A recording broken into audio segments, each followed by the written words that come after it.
Welcome to Trauma and Transcendence, where healing meets awakening. I'm Amanda M. Dodd, your guide on this transformative journey. Thank you for joining me on this episode. Let's transcend together. Hello, hello, soulful seekers. Welcome back to another episode of Trauma and Transcendence.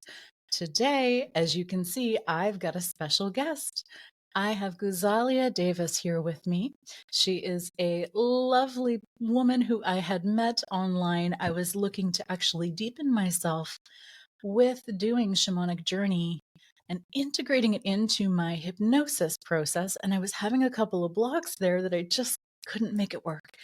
So when I went to search, I found this beautiful woman who is a wealth of knowledge, to say the absolute least.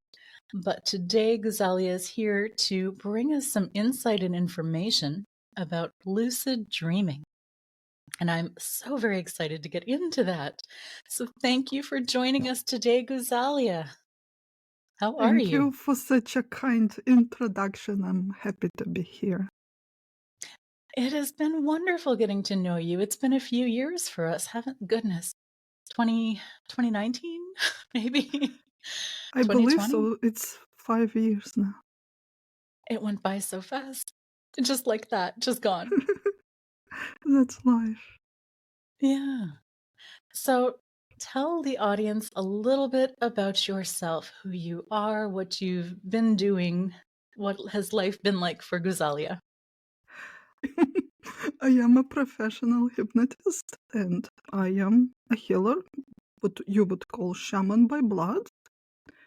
And that's what I've been doing for a very long time. I'm helping people to better their life, and I'm also passing on knowledge. So our army is growing, so we can better the Yeah. world all together.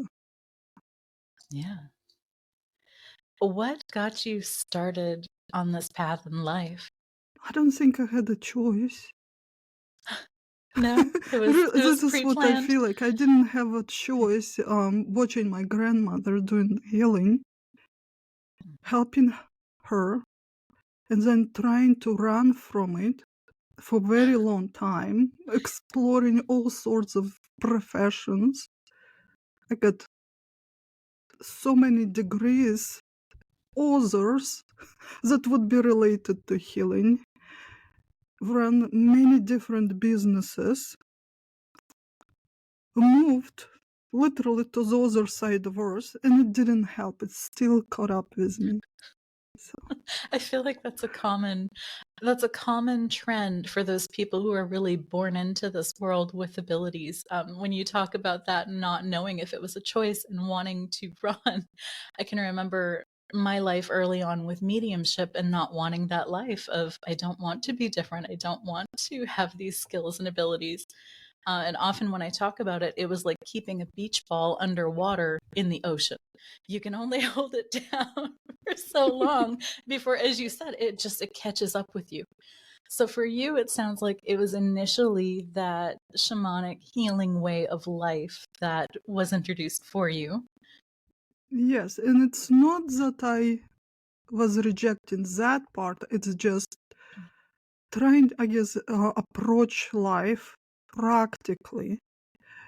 You know, I was born during Soviet Union time when even word shamanism or a shaman was illegal. You could go to jail Yeah. for that. You also could not charge for this. So Mm. watching my grandmother helping people all day long, and they would or sneak a little money here and there, but you always worried to be caught. But mostly people paid with chickens and eggs and milk and other goods. And Yeah. also that idea that healing, it's a gift from God. It's sacred. You cannot make job out of it. You get What was the, real job and then you do a yeah, healing on the side because it's your duty. And I'm like, how am I yeah, supposed to manage it? I don't think I right. can. So my focus was on getting a real job. Yes, And I did yes. have all sorts of real jobs. And Aw. I can remember the day when I showed up for one of your classes, and you said, "Please, no goats. Don't bring me a black goat." That really spoke to that history, that initiation for you, and that way of life, and how different now to be doing what you do and who you are and the things that you're teaching and sharing is wild. yeah, that was a really funny moment when in one of my classes people brought up this topic of how can we charge for healing? Everybody expected to be free. Right. Shamans never charge for healing, and I'm trying to Mhm. revive the history here, but shamans were taken care of by the entire tribe. They Yeah. were They fed, also didn't clothed, pay rent. protected. And as I'm speaking, talking about this, and everybody's nodding, yes, nobody takes care of me, nobody brings me clothes Mhm. or food. And in real time, I'm realizing, well, I am kind of that shaman because local farmers feed me. I barter my services. Yeah. Every week, I have fresh eggs and cheese and milk Yeah. delivered to my house. Yeah. Yeah. It's interesting to have one foot on each side of that path, and that's very much that shamanic life of one foot here, one foot there, Isn't it true? walking between the worlds. Yes. So why lucid dreaming? Where does that come in for you? It's just another healing tool. Not just for healing, for self exploration, self development. The one topic you should always focus on is discovering yourself, studying yourself. The book that you should always be reading. And dream work, lucid dreaming, is very helpful in that type of work. When was your first experience with lucid dreaming? Well, I Well, cannot conscious, tell I you. should say conscious, Conscious, intentional, because so often as intentional, healers, maybe in yeah, teens, maybe in teens. yeah. And was that something that was taught to you, handed down, or did it occur kind of organically because of the life that you were raised in? Ordered by my grandmother mostly. Ah. Okay. Yeah. I was kind of like a messenger because when you need an answer for something, we can be really good with our trance work, Mhm. but it doesn't always work when you want it to. It's mostly spontaneous experiences. And when you are in the middle of work and you need to have things done and you have people waiting, it doesn't happen, when you need it. So my grandmother used me for that. Yeah. It's a lot easier to send somebody else than going yourself, isn't it? Sometimes. It Especially can when be. I was a Yeah. child, I didn't have much rationale resisting. That's right. Nobody told me it's not possible. I Or thought not legal. that's the way it's supposed to. And then when your Yeah. grandmother, says in a very stern way, you don't question it. Yeah. So for people who are unfamiliar, what is lucid dreaming? Lucid dreaming is being aware that you're in a dream during sleep. Does it Te- require te- delta, or can we stay, technically, is it still theta? technically, it's possible when you are having very poor sleep. You're not sleeping deeply enough. You're not falling asleep into the deeper stages. Yeah. To be aware, you need logical part. As contradicting as it sounds, you still have to have that part active. And when we fall asleep deeply, that part is falling asleep too. Then only our subconsciousness is working. But if you Yeah. don't fall asleep too deeply, somewhat your logical part is still active, and that what enables the awareness. You can analyze. So I feel like I do this often. And when I say often, unintentionally, I feel like I do this several times a week. How do we discern when it's lucid dreaming versus regular dreaming? What would be like the flags for me to be like, yes, this is happening, or no, this isn't happening? But it's the same. Mhm.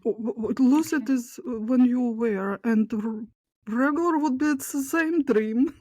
You seen the same dream. You're going to the same Yeah. places, to the same realms. You're just not aware of it. You're not controlling it. You just then you Yeah. kind of course you're still active participant, but you don't have that awareness, that Mhm. realization that you are in a dream. When it's lucid, meaning that you're aware enough, therefore you can control it, you can manage it. Mhm. Okay, so synchronicity, I guess, but I felt like I did that last night. But for me, it's not a choosing of where I'm going, but it was this odd situation of here I am going to different points of life, meeting people from my past in their current lives now. And these are people that I don't really know what their current lives are now. And so it was very interesting because I was aware and I was I know I was sleeping and I knew enough to like guide it but not control it. So does that is lucid dreaming then, isn't it? That's interesting situation. So you see them Yeah. as they are now, even though you haven't Yeah. met them for a while, right? How do you Yes, know and I'm that you talking like haven't 10 entered plus their years. dreams? Yeah. And so it felt like I was meeting them on the astral plane, and it was kind of like a reunion, but more of soul and less of ego. I really didn't care about the past or the past wounds. It was more interesting about, oh, this is what you're doing now. This is how you're living. Well, it's nice to see you and goodbye. And then I would go on to the next. It's not like I was choosing the people, and it's like, really, I'm going to visit with this person. Whatever. You know, you can do it intentionally. That would be called dream walking in shamanism, when you're Yeah. intentionally entering, Yeah. hacking Well, that other I person's have dream. training in because partly you trained me, but also I took training in that back in 2011 after Reiki. But this is different because this was not intentional. And this wasn't in line with the intentions I set myself before I went to sleep. So if people are going to harness this more consciously than I do, what would you recommend? I'm like accidental with everything. Well, number one is Mhm. journaling your dreams. Mhm. Lots of people will say they don't remember at all, which is Yeah. okay. Which is okay, that means you're getting really good sleep. Don't worry Yeah. about it. But when you do remember, even if it's just little flashes, bits, and pieces, record them and make that practice consistent. This way, you signal into your psyche that you paying attention, you're interested, so it will start Mhm. giving you more. And after a while, you'll start recognizing patterns, where you're going, what you're doing, what's bothering you. And also, you can start setting intentions. We call it dream incubation. We're Mhm. seeding the intention for the dream, what we want to happen, where we want to go, Yeah. what we want to explore, what we want to happen. You simply writing out what you want. You can imagine it in meditation or while falling asleep. Okay. Through practice, So it will that would be happen. before, not if you catch yourself midway or after. That would be how to Before set yourself you're up more preparing yourself. constructively. Yeah, you're Okay. preparing yourself Okay. intentionally. The first Yeah. time didn't happen, does it mean that you need to give up? You practice over and over. It takes a while because even though we can become aware in the dream, still we don't have full control of it. Yeah. No, I didn't get a choice when I was visiting, people from Yeah, my past. It wasn't an option. It's like, okay, this is your life now. That's fascinating. I don't know why I'm here. Yeah, yes, no, it definitely didn't. we're relying on chance here. So Mhm. lots of patience and practice. How to recognize that you're in a dream. That's a Mhm. skill to build too. For Because me, the awareness was because of, oh, these people, I don't see these people in regular life. And so immediately I was alerted because it's like, oh no, well, this isn't real. you can you'd have to practice that kind of little test, a checkup during awakening state, so it becomes automatic habit. So you would use it during lucid dreaming. Some people pinch Yeah. themselves. Some people try to scream. We can scream in a dream. My favorite though, turn around, look back. If I look back now, I know exactly what I'm going to see. That's continuation of what my surrounding is. It's going to be there whether I'm looking back or Yeah. not. But in a dream is not like this. You can No. be in London, turn around and find yourself in Himalaya. Yeah. So that's a Yeah. sure There's no clue. logic. Yeah. Yeah, this way I know I'm in a dream. I can have fun. Then everything's possible. You can fly, you can jump high, you can shift yourself into something. You can go intentionally, meet certain people. So, what are your favorite things to do when you do catch yourself and you have that awareness, or you've set up your practice and successfully got there? What are some of your favorite things to work on? Mine are, I haven't done intentionally for a long time, but I do have that pretty high level of awareness. And well, not intentionally, but this is what I've been doing in dreams. It's been for a Yeah. while already, a few years like this. Self-analysis. It's like I know I am me in the dream as this active character. And I'm also this time at the same time observing myself, this character. Mhm. And I'm talking and commenting on everything that's happening. And that the other Yeah. part of me hears the other voice and it knows that it's me too. And sometimes there are three parts. So it's mostly self-analysis, and I would sometimes even praise myself. Good girl, you did good thing here. Oh, you didn't scare it. You have grown. Oh, okay. Oh, that didn't Interesting. upset you. Good job. And I'm Yeah. like, I know, I know. I've done a lot of That's work. interesting. Well, what I find intriguing about that is I do that during daily life. Like that's what it's like in my head currently during the day. That's how I am. I have that level of self-reflecting. So I guess I don't do it like in the lucid dreaming. That's not where that happened for me. But that's really interesting to know that that can be different like that. I didn't know that that could be a possibility. So that's fascinating. Huh. And another thing often happened for me. So I am in a dream.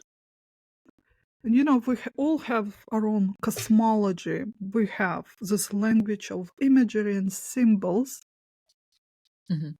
and I try to interpret it as I am in a dream. Mm. Okay, Mm. stop here. What does this red scarf mean? Why is it here? What does it mean? So I know I'm in a dream, and that all means something. My own psyche, my own subconsciousness speaking to me, whatever was suppressed, Yeah. fears, worries, concerns, unprocessed emotions. This is all speaks to us. Yeah. So I'm I think it's my phone someplace. I'm sorry. I I'm do. I so think sorry. no, that's okay. I don't even hear it. I think I did do a level of that last night as well, because at one point I'm like, oh, interesting. Why am I seeing this person? And then I remember questioning, do I have something left to heal with this? Is there karma? Is there anything for me to resolve here? And I'm like, well, no, everything's resolved here. And so the interaction with them was fine. So there was that level of self analysis, self interpretation kind of happening at the same time as well. I don't know that it wasn't as specific of, oh, the symbol. It was more, this person, do I have things to work out here? No, I'm okay. So that's nice that that can happen. Mm. One thing that I am identifying as you're talking about this, I have a bad habit of going into the records as I'm going to sleep. I think that's a big part of it for me, is I fall asleep before I exit what I'm doing in the records, and I think that's what's happening when I'm doing this. Do you have Mm. any thoughts on that or Well, experiences? you incubated a specific intention, right? I had gone in for some insight and I was working on a couple of things, and at some point I drifted off. And this felt entirely separate and different. The souls that I was interacting with after had nothing to do with the thing I was working on in the records as I fell asleep. So it was interesting. Yeah. Here's an interesting thing. We cannot see faces of people that we haven't met before. We're only Mm. able to see faces of people that we've seen in real awakening life. Huh. That that's very bizarre. I've had a lot of, and I think I know what it is. I've had a lot of experiences where I've been a stranger and I've seen strangers, and I think what's happening is I'm actually just in quantum lives. I'm in parallel lives at that moment. But I've had a lot of that over time of I'm a person living a different kind of life, and these are the people I know. And then I wake up and I'm like, what the hell was that? But hearing you say that, it's like, well, yeah, that would be validation for, oh, I'm just hopping into parallel lives while I'm sleeping. See, me, it's always unconscious, unplanned. Whereas you, it's more intentional, more planned. You know the triggers, you know how to do it on purpose. But, well, that also explains why people often see celebrities in their dreams and interacting with them. Mm. Not as it's a celebrity, it can be presenting a completely different person. I was married once to a celebrity in my dreams, and it wasn't a celebrity. It just because our psyche is trying to work through some suppressed emotions or needs. Mm. So it creates this entity, another being, for us to Yeah. interact, to reflect on what's happening. But Yeah. it has to have a face. Yeah. Of course, it's so That easy was to always, attach the face of celebrity because you know them so well, you've seen them all the time, and you're not really yeah. emotionally attached to them. They're strangers to you. That was always my understanding of that too, was, oh, it's just a metaphor. It's just a collection of patterns and consciousness that my mind knows to be a certain way, until I have dreams of complete strangers. Then it's like, well, where do they come from? So it's hard to know, when is it just a metaphor and when is it something like our soul contracts? Like when we explore life between lives and we have our soul group. How do we know, is this person in my soul group, or instead is this person just a metaphor for something that I'm healing at the moment? Keeping records and then Yeah. review it. Going back few months, review all your Hmm. records Yeah. and recognizing the patterns. Keeping a dream journal can be so insightful. You would learn so Hmm. much about yourself, and you don't need to do it forever. If you keep diligently journal at least for 1 full year, you will learn so much about yourself. What you're really looking for. You're collecting data. That is more valuable than just trying to interpret each separate dream. Yeah. Focus on collecting data and then recognizing patterns. This is when it becomes really helpful. Yeah, some of that I did in my teenage years, early 20s. I did a lot of that, but also I think just having a journal, a place where you keep symbology, whether it's your dreams or signs and things from mediumship. I often, when I'm training my mediums, have them have a journal of what is a symbol that you know is for you, something that's subjective that you have a meaning for. So I think overall it is super beneficial, but it's been years since I've done that practice for myself because you get to a certain point and it's like, I'm satisfied. So if someone was going to do that, what kinds of data would you recommend they keep track of? For starters, you can simply print out a sheet of prompts, standard. And if anything Okay. else other than that stands out, you can always add.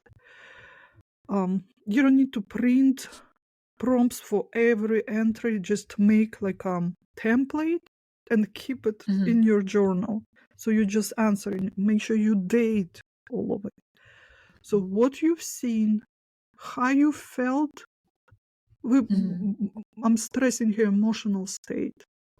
Like Yeah. logic doesn't really apply here. Before you collect a lot of data, don't try to analyze it. Okay. Looking to record emotional state during the dream.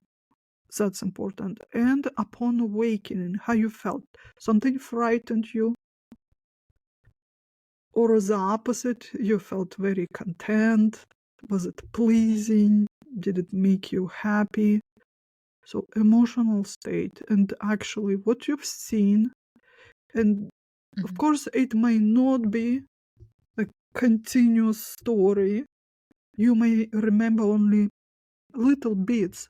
That's fine. What you remember, even if it doesn't make a lot of sense, record it. And also, well, sometimes drawing is even more beneficial. Yeah. The colors, the shapes, the symbols. Is there a specific location you constantly go to? Or maybe time era, or specific people you're interacting with all the time. So we're seeking out the pattern. So record those. You don't need to write whole chapter. Yeah. So something that I'm considering is because when we have some of these abilities open, something I'm aware of is precognition. And just for our listeners, real fast, precognition is that ability to sense, see, hear, feel, know something ahead of time. It happens for a lot of us in childhood, particularly those of us who have mediumistic abilities, where you have that visit from grandma or grandpa as they're passing, and then you go to tell a parent, and your parent has whatever reaction. But still, that was precognition, whether you were conscious or unconscious. But within lucid dreaming, we would have that potential, wouldn't we, of having those precognitive things happen. And so I'm wondering what that would look or feel like, and identifying it as we're keeping like a lucid dreaming journal. And I think that's why you said date it, because if you have a certain feeling and impression of, oh, this event, and sometimes we can confuse that, I think, with deja vu as well, because then when it's happening, that's when the deja vu feeling comes in. It's like, oh, right, it's that precognition arriving, and here I am in it now. I usually see symbols that tell me about what happened because I've been paying attention for so long. I can recognize it right away. I not necessarily see the exact thing in the dream that will happen. Mhm. But I know if I Right. see, if I lose my tooth, for example, I know somebody's going to Mm. die for sure Okay. within maybe a week or two. Yeah. If my Yeah. tooth falling out and I'm bleeding, I know it's a close relative. I know for sure that. But I not Mm. necessarily see the scene of somebody's dying. And I feel like that is psychic work overall, though, and I think that's a huge misconception that sometimes people have, that as a psychic, as a medium, that we see everything in greater detail. No, I see only what I need to, because one, we're not going to violate somebody else's privacy. That boundary is going to exist. So it will be signs, it will be symbols, but sometimes with precognition, it can be a little more of, oh, here I am in this situation that's not yet come to pass, and I'm getting insight, I'm getting impressions that are going to come. And so if we date it later, then we might actually catch that deja vu feeling as it comes in, as we are then living it. Yeah. But I agree that a lot of it is the symbols. For you, losing teeth, that's its significance. For me, it has a different subjective meaning. And I think that's where the journaling does make the difference too, of having like that Yes, symbology our dictionary. cosmology is different. Everybody has Yeah. different symbols. We all speak our own language. That's what I'm trying to say. Hmm. Although, for Yeah. starters, those usual dream interpretations are good, but Mhm. only by tracking you'll recognize your own patterns. Yeah. So I can see that as being a huge benefit. Could you walk us through some of the techniques or exercises that individuals can use to induce lucid dreaming for themselves? Induce intentionally. Well, you have to stay somewhat partially awake, which will actually disturb your normal sleeping patterns. People use Mhm. drugs, people use herbs like, what is it called? Blue lotus. The blue lotus herb. I've heard of people using mugwort as well. Mugwort and Yeah. guayusa. Uh, But again, it will ruin your sleep patterns. You'll feel yeah, don't do that. exhausted. You lost one night of good sleep. You need fuel to recover from it. Huh. That's interesting too. I wear a device on my arm, and it actually tracks throughout the day, like my REM and my different levels. And what's interesting that I hadn't paid attention to, sometimes when I'm facilitating hypnosis, it will actually show me in theta, and it'll tell me, "Oh, you got 28 minutes of good REM in," and it's like, "No, I was awake. I'm You took facilitating nap. a session." And it's happened like twice now, but I didn't pay attention to the quality of sleep that I got later. So that's actually something interesting to look at, of, oh, when I'm doing these sessions and I go into trance with the client, am I paying for it later? I'm not sure yet, but it's a really neat thing to kind of explore. Yeah. I would Yeah. say practice, be intentional, learn all these tools like checkup, sense of awareness. If you're Yeah. not very present in your awakening life, there is no way for you to become like that, aware Mm, in a dream, because you simply don't have that yeah. skill. That self analysis, like I do and you Yeah. do in a dream, if you don't dig Yeah. in yourself during the Right. day, you're not going to do it during dream. So become more present. Cultivate that Mm, practice of being fully present in the moment and paying attention on what's happening in your head with your emotions, what's happening in your surroundings. And then when it just happens, so you're going through this light, very light stage of sleep for whatever reason, mhm. then you can take advantage of it. Don't Yeah. don't rob yourself of a good healthy sleep intentionally, but We go through all the stages every night. Mhm. So Yeah. if you have the skill of being aware, you may catch this phase, which may just last a couple of minutes, but you might catch it and take advantage of it. So what I'm hearing is it can be a thing of opportunity, but then also there are great benefits to things like doing shadow work, and that's maybe where shadow work is going to help deepen into some of these deeper spiritual abilities. Those are pieces that make the puzzle Yeah. whole. All those Yeah. bits and pieces, they complement each other. That's why we have nightmares and really Hmm. strange dreams, because of the things that we're not aware of.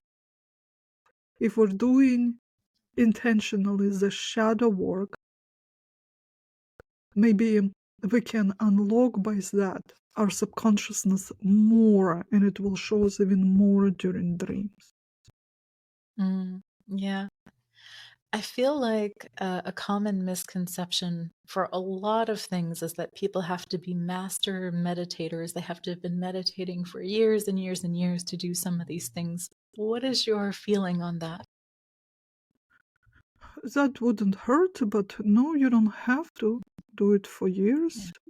We have wonderful tools. As hypnosis, we can precondition you. I do it often with my clients Yeah. and with students. We can precondition you. Not just that, we can create a similar experience with similar results. I would say even better results, because we have more control over it. While you're Hmm. not fully asleep, you're in trance, we can kind of get that experience.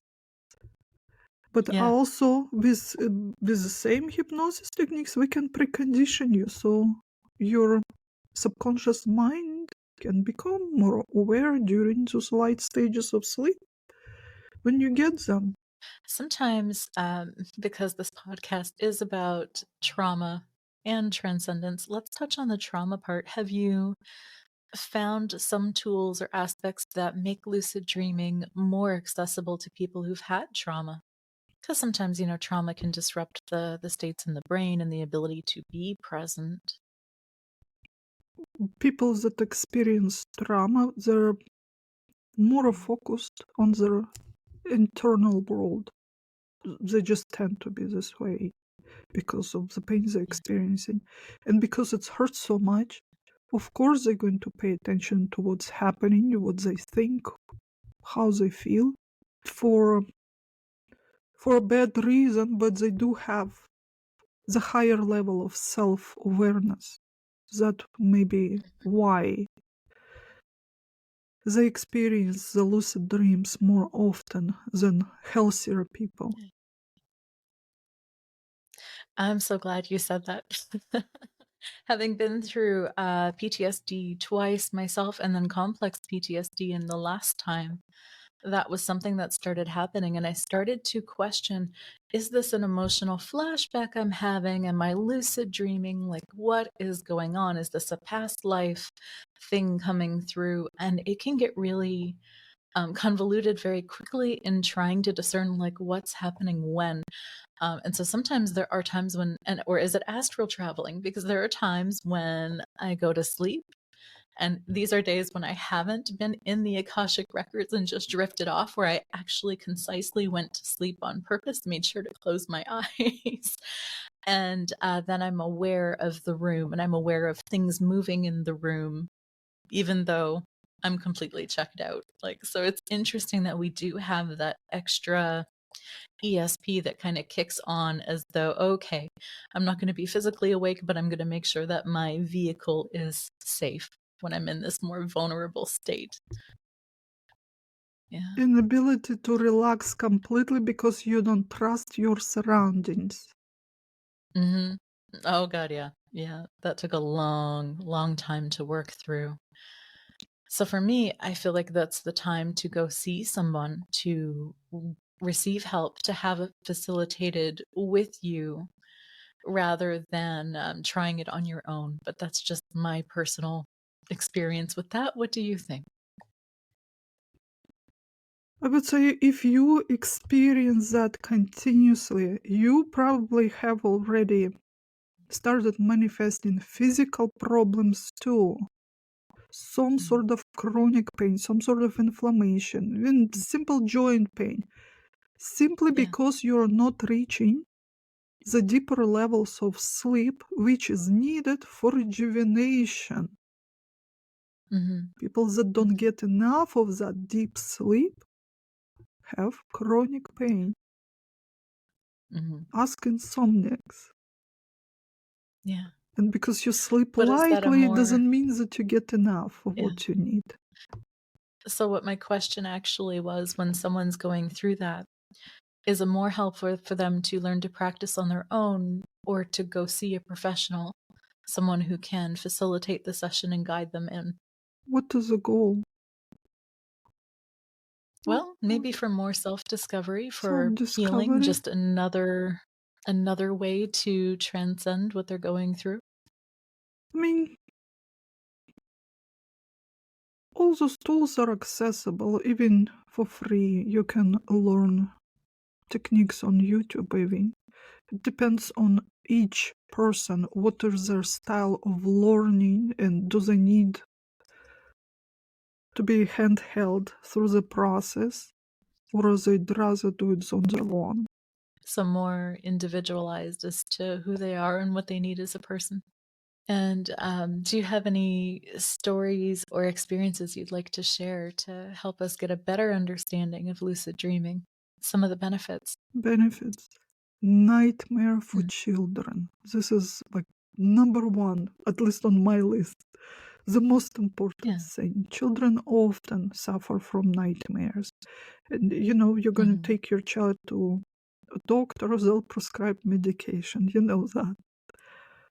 Hmm. But what is it? Why do they experience? Why do any of us experience those nightmares, scary dreams? Because something we haven't processed or understand, suppressed, or there is ongoing issue with our insecurity, sense of insecurity or anxiety about something. When you have a nightmare, it shows you, it kind of shines a light on the problem you're ignoring. So it's helpful to analyze it. But also, you know how you wake up in the middle of nightmare and then it lingers for days and days and days, and then you forget and you find yourself in the same dream. There is, because there is no conclusion to the story, to the scenario. So if we can Yeah. bring it intentionally to some conclusion, obviously we're doing it in awakening state first, so we have control. You can write out a Mhm. story and finish it the way you want it. You repeat it a few times, and then I obviously would use hypnosis. Person will think they're sleeping as they're finding themselves in the same dream. So there is a specific Yeah. scenario, but now I'm helping them to bring that scenario to some sort of resolution. We're Mhm. creating intentionally a positive ending to it. We're solving the Yeah. problem. Yeah. If for children, those are often monsters. Now they're not going to hide, run from it. They're going to take a weapon and stand their ground and fight until Mm. they win. And I mean, they always win. Yeah. That's an interesting take. Even if I wasn't a hypnotist, that is an interesting take on when your child is having that experience. I know for a lot of holistic practitioners, we'll do something like make no monster spray, help the child set boundaries around their room, especially energetically if they're a gifted child. Because when you're a gifted child, you're like a lighthouse in the dark, and so things will creep in and find you until you establish those boundaries. But for parents who maybe don't have a child that's necessarily expressing those things, but is having that kind of situation where they're subconsciously working through stuff in their sleep, to have them play it out, even in a non-hypnosis session, of, okay, let's give that dream an ending. You Yes. have control. How would you like it to end? I can see how working that through consciously for a child would be deeply empowering still. And also, I want to say something about the generation I'm seeing right now. Those are different from us. I'm 50 years old. Mm. Those children that I see now, very different. They're not very talkative, let's say. Yeah. They may complain, but they're not going to give you a lot of detail. So Mhm. if talking doesn't work, just simply sit down or lie down on the floor with a notepad and have them draw together the story, and then bring it to a positive resolution. You're Yeah. drawing a I, picture book. yeah. Mhm. I had raised a child who was on the autism spectrum, and so he wasn't very verbal. And I remember one point in his life where he was having really bad dreams about dragons, and oh, the dragons would come in his room. And I said, okay, well, why don't we sit down and let's make some no dragon signs, and you're going to, claim your space. My room, no dragons allowed. And that was actually really effective for him. It stopped right then and there. So it's a neat take on how taking this conscious and making it conscious for a child can solve so many challenges. Yeah. And there is so much benefit to those little playful practices. We're not Yeah. just solving here an issue of nightmare that seeps Right. into awakening life. Oh The yeah. child wins Yeah. in I a think he. dream, it boosts their confidence. I mean, the dream didn't show up out of nowhere. The child is Mhm. experiencing some sort of very real issue, and why it manifests in the dream. Sense of insecurity, uncertainty about the future, not feeling safe in their environment. He was a little slower to come to the word no. And I feel like after that, he was very empowered in his no. And mind you, that was before I was a hypnotist. I didn't have that knowledge as to why that worked. It was just an intuitive, let's work through this way. And when I was a mediumistic child, that's how I would have wanted my parent to guide me through that. And for him, that was very effective. So yeah. Thank you for that. That was awesome. Really neat take for parents who are not hypnotists but still want to work through those challenging situations. Mm. So, if we were going to integrate lucid dreaming into a broader spiritual or self care practice, what would you recommend or any resources you might wish to share?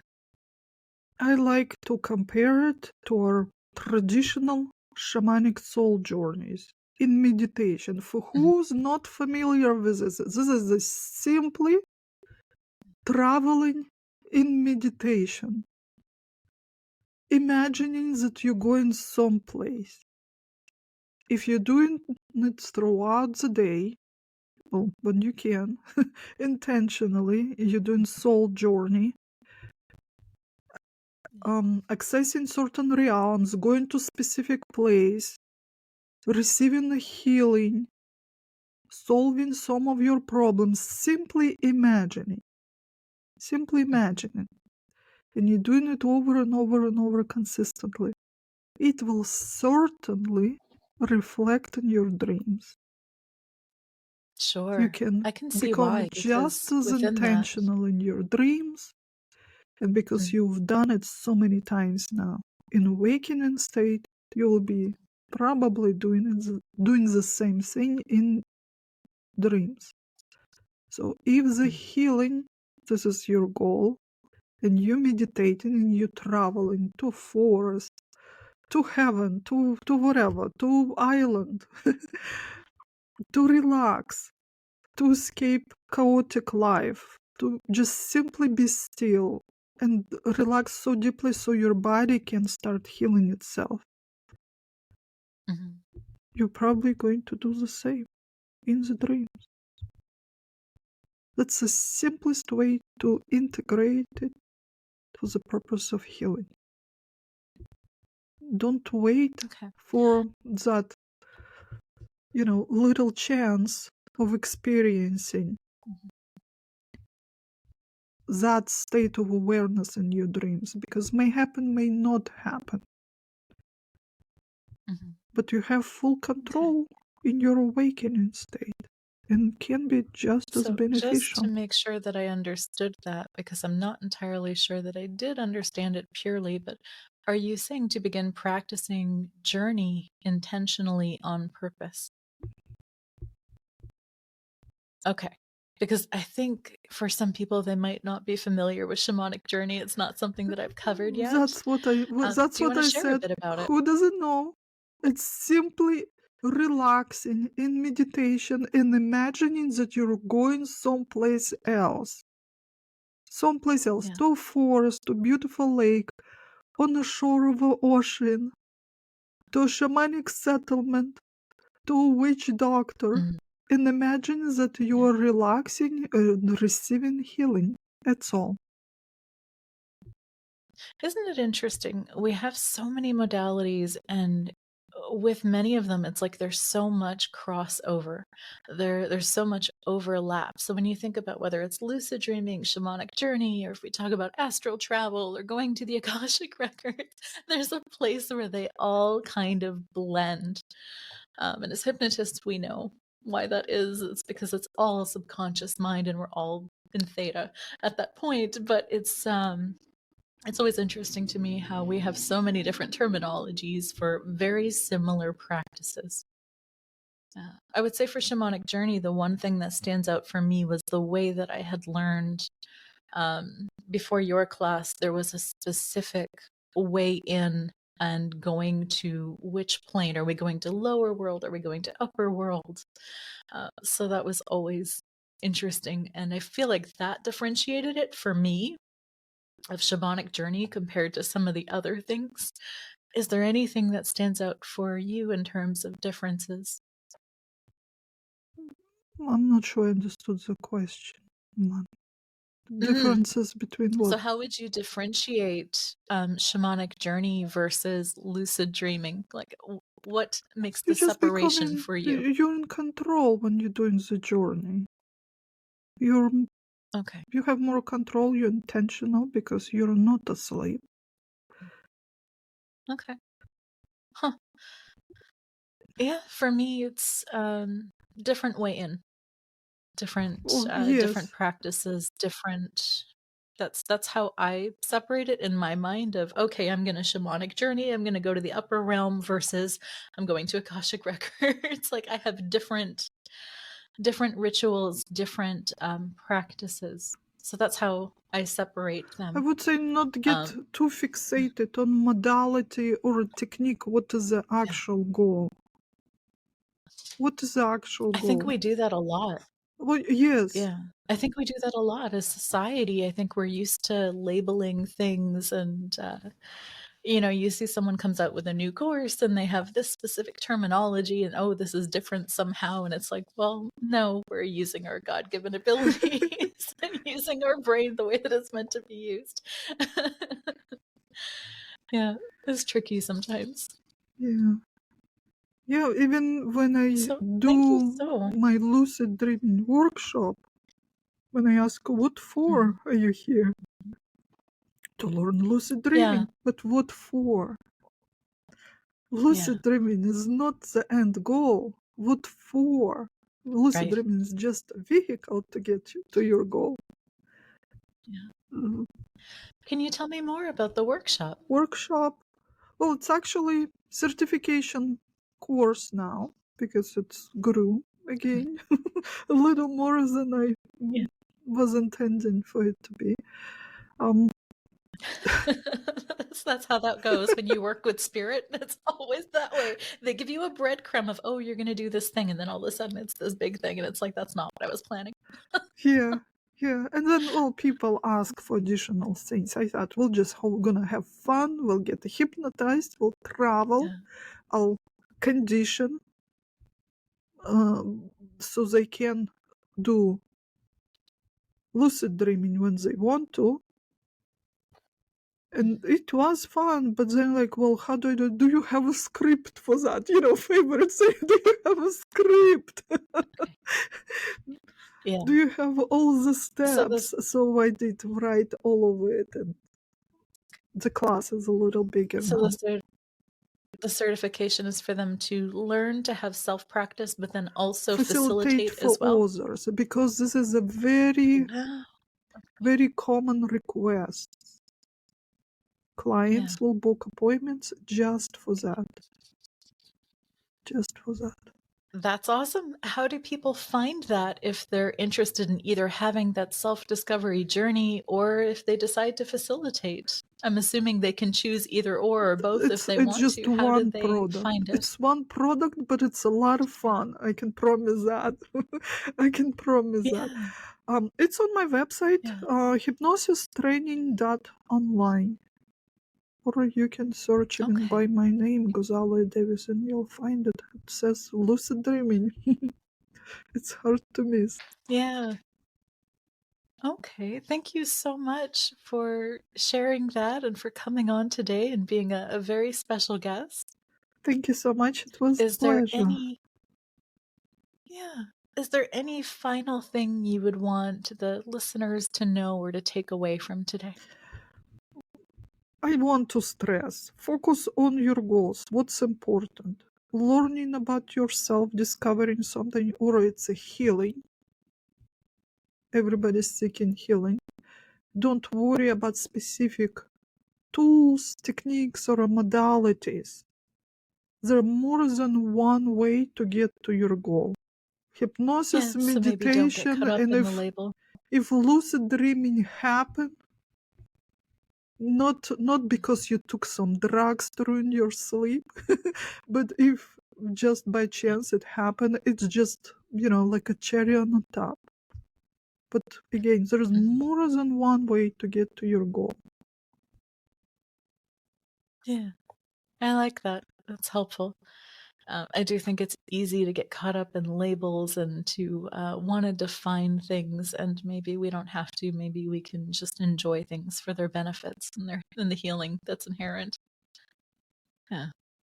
Thank you so much. I know you have other things available, so I know I'm going to list your website so people can find you. Is there anything else you'd like to share?